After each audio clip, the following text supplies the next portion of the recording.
გმირ ბურძგლას შესახებ თუ გსმენიათ რაიმე.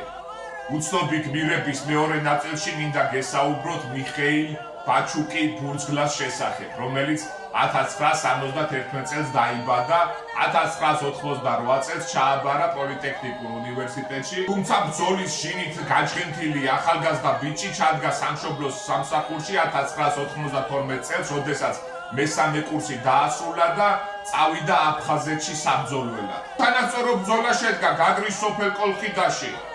ქართველები ძალიან ცოტანი იყვნენ, სწორედ იქ იბრძოდა მიხეილ ბურძგლა. ერი 10-ჯერ მეტი მაინც იქნებოდა. დაჭრილ ქართველებს მიხმარება უნდოდა, დაჭრილ ქართველებს სწორედ შველა უნდოდა. მინიმუმ 30 ქართველი მაინც გამოიყვანა სამშვიდობოს დედის ერთა ბიჭმა. ზურგზე მოკიდებული გამოჰყავდა სამშვიდობოს. ძალიან ბევრი დაჭრილი იყო იმ წამს და ძალიან ბევრს უნდოდა შველა. სწორედ ამ ყველაფერს სწორედ მათი შველა ბურძგლამ ითავა, 21 წლის ახალგაზრდა ბიჭმა ითავა.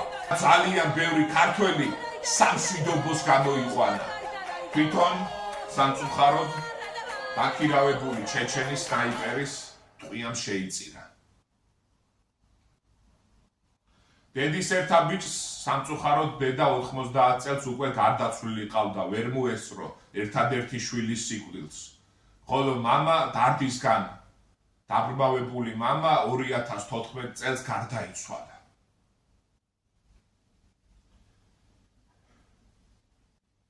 მიხეილ ბაჩუკი ბურძგლას ვახტანგ გორგასლის პირველი ხარისხის ორდენი გადაეცა თავისი სითამამისთვის, თავისი მეობისთვის და თავისი ვაჟკაცობისთვის.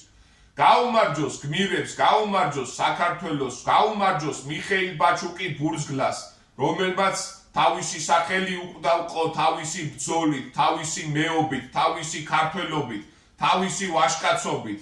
მან მართლა ძალიან ბევრ ქართველი გადაარჩინა და ძალიან ბევრ ქართველს გაუწოდა ძმობის და მეგობრობის ხელი. აი სწორედ ასე უნდა ვიცხოვროთ, მივბაძოთ ბურძგლას. მისი ქუჩა არსებობს, სხვათა შორის ბურძგლას ქუჩა არსებობს თბილისში და დღემდე გვახსოვდეს ჩვენი გმირები. უცნობ გმირებზე კიდე ბევრჯერ ჩავწერ ვიდეოებს, ამიტომ მოიწონეთ ეს ვიდეო. გაუმარჯოს საქართველოს, გაუმარჯოს გმირებს, გაუმარჯოს მიხეილ ბაჩუკი ბურძგლას.